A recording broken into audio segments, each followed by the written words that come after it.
हर घर तिरंगा अभियान भारत के प्रजातंत्र का सबसे बड़ा अभियान है। भारत का एक एक नागरिक गर्व और प्रफुल्लता के साथ अपने घर पर तिरंगा लहराए। और आप सबसे भी मैं निवेदन करना चाहता हूँ, भारत की आन बान और शान हमारा तिरंगा है। और इस अभियान को घर घर तक पहुँचाने के लिए एक एक नागरिक तन मन के साथ मेहनत कर रहे हैं। मेरा पोस्ट ऑफिस विभाग भी हमारे 1,64,000 डाक घर पूरे देश में तिरंगे को पहुंचाने के लिए अपनी पूरी मेहनत कर रहे हैं। मुझे विश्वास है कि जैसे पिछले वर्षों में करोड़ों झंडों के आधार पर हर व्यक्ति ने अपना मान और सम्मान के आधार पर तिरंगे को अपने घर पे लहराया था, इस वर्ष भी वो स्थिति होगी।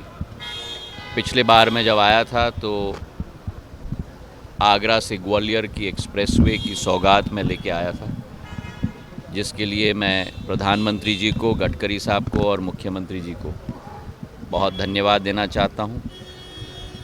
ये ग्वालियर की फ़िज़ा को बदलेगी जैसे इस एयरपोर्ट ने ग्वालियर की फ़िज़ा को बदला है। और मुझे इस बात की बड़ी खुशी है कि आज जो फ़्लाइट में मैं आया 185 में से 175 यात्री आए हैं, तो मतलब करीब 95% फ़्लाइट हमारा अब भर चुका है। और यही एक यात्रा चलती रहे। ग्वालियर को अब जो नींव ग्वालियर की बन गई है, एयरपोर्ट के साथ, रेलवे स्टेशन के साथ, एक्सप्रेसवे के साथ, अटल एक्सप्रेसवे के साथ, अस्पताल, 1000 बिस्तर के अस्पताल के साथ, मल्टी स्पेशलिटी अस्पताल के साथ, चंबल से पानी लाने की योजना के आधार पर, ISBT की योजना के आधार पर अब समय है ग्वालियर में लोगों को आकर्षित करने के लिए।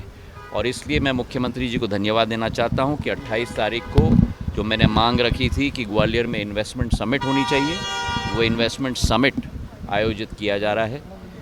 मैं भी कई लोगों से चर्चा कर रहा हूँ, मुख्यमंत्री जी भी बंगलुरु गए हैं, मुंबई गए हैं लोगों को आकर्षित करने के लिए। और मुझे विश्वास है कि एक नया भव्य समिट हमारे उद्योगपतियों को आकर्षित करने के लिए ग्वालियर में आयोजित 28 तारीख को हम लोग साथ में मिलकर करेंगे। इसी के साथ सूचना प्रौद्योगिकी क्षेत्र में जो STPI मैंने यहाँ लगवाया था जब मैं केंद्र सूचना प्रौद्योगिकी मंत्री था 2007 और 9 में, वहाँ मैंने मांग रखी है कि एक सेंटर ऑफ एक्सीलेंस STPI की स्कीम के अंतर्गत जो है एक सेंटर ऑफ एक्सीलेंस इस STPI में लगाया जाए ग्वालियर के अंदर। और पूर्ण रूप से हमारे सूचना प्रौद्योगिकी मंत्री अश्विनी वैष्णव जी ने अपना समर्थन दिया है।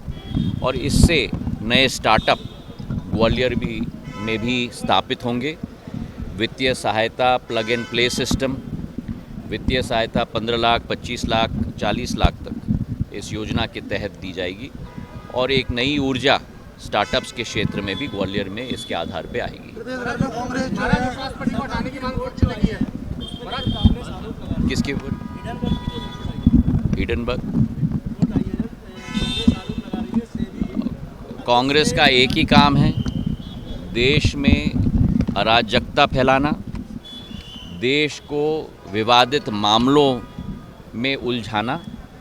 प्रधानमंत्री जी एक मशाल लेकर, भारतीय जनता पार्टी का एक एक कार्यकर्ता एक मशाल लेकर देश को विकास और प्रगति के मार्ग पर चला रहा है। कांग्रेस केवल भटकाने की कोशिश, अंधेरे में रखने की कोशिश, जो उनकी पद्धति रही है इतने वर्षों से, उसी पद्धति पे कांग्रेस चल रही है। मुझे बड़ा खेद है कि जिस तरीके से व्यवहार सदन के अध्यक्ष के साथ उस दिन राज्यसभा में किया गया। सदन के अध्यक्ष केवल सदन के अध्यक्ष नहीं हैं, पर देश के उपराष्ट्रपति हैं। उनके साथ जो बदसलूकी की गई, मैं मानता हूं कि विपक्ष के एक एक व्यक्ति को माफ़ी मांगनी चाहिए, क्योंकि ये अपमान सदन के अध्यक्ष हमारे देश के उपराष्ट्रपति के साथ नहीं है, ये हमारे संविधान के साथ है, ये हमारे तिरंगे के साथ है।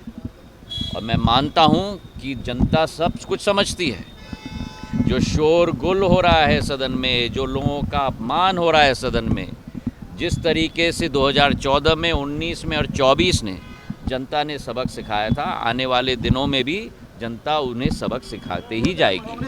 चलिए, बहुत बहुत धन्यवाद।